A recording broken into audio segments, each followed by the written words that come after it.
This is Autoline Daily reporting on all aspects of the global automotive industry. We keep seeing automotive companies and suppliers divesting operations to raise money and get out of businesses where they don't see much growth. CNH Industrial announced plans to split its operations.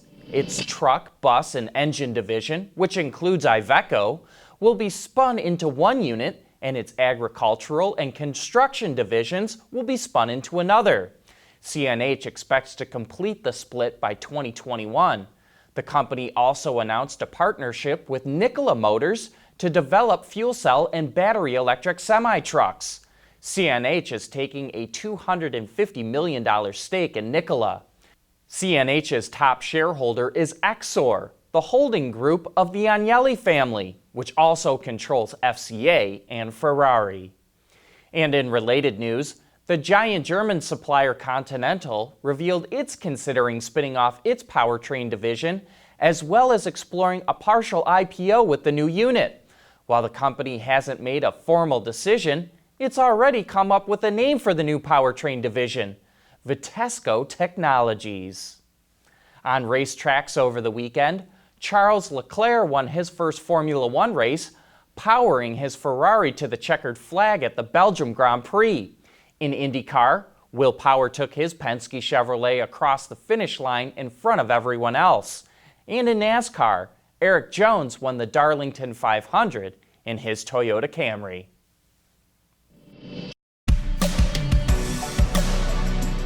Opening the door is the first interaction people have with their car. Make it a positive experience.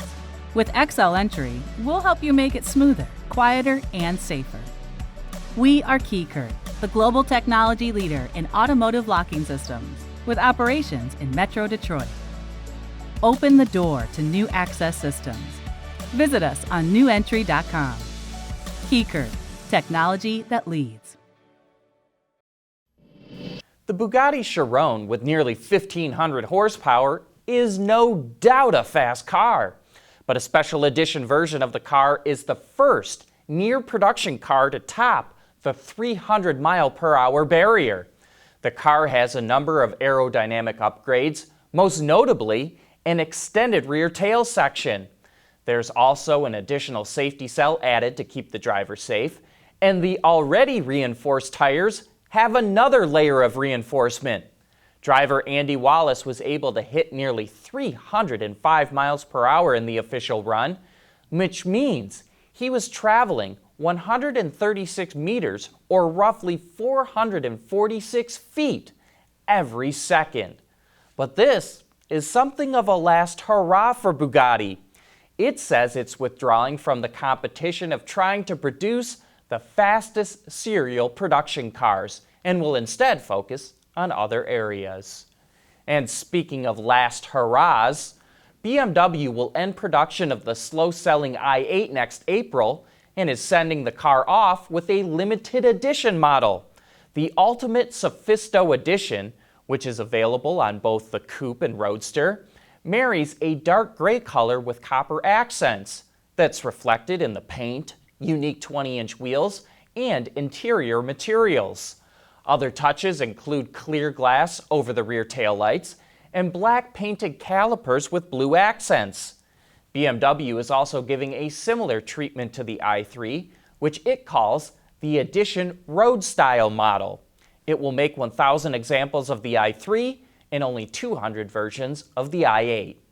And hey, we've got a great Autoline After Hours coming up this Thursday when Mike Tracy from the Agile Group will join us. He sure knows a lot of what's going on at Rivian, so be sure to join John and Gary for some of the best insights into the automotive industry. Speaking of John, he's coming up next with something to say about the latest cheating episode at Volkswagen. Autoline Daily is brought to you by Bridgestone Tires, your journey, our passion, and by Keycurt, technology that leads. Just when we thought all the cheating on diesel engines was over at Volkswagen, turns out the company was cheating with some of its gasoline engines.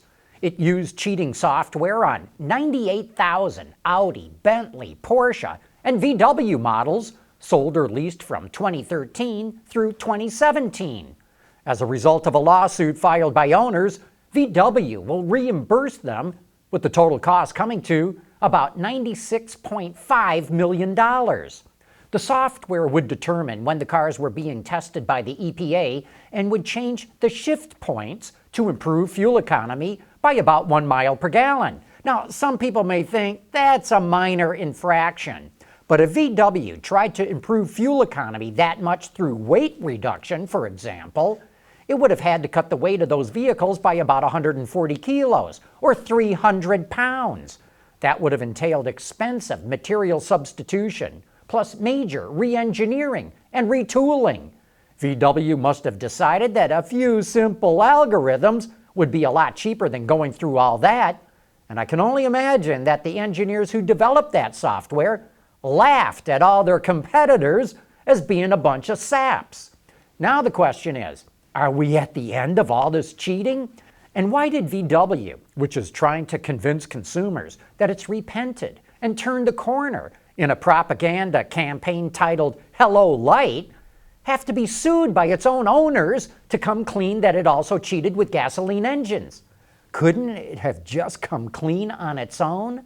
You know, we here at Autoline believe that the automotive industry is a critically important part of the global economy. But from UAW corruption to Volkswagen cheating, there are times when it really gets hard to defend it. Anyway, those are my thoughts, and with that, we wrap up today's report.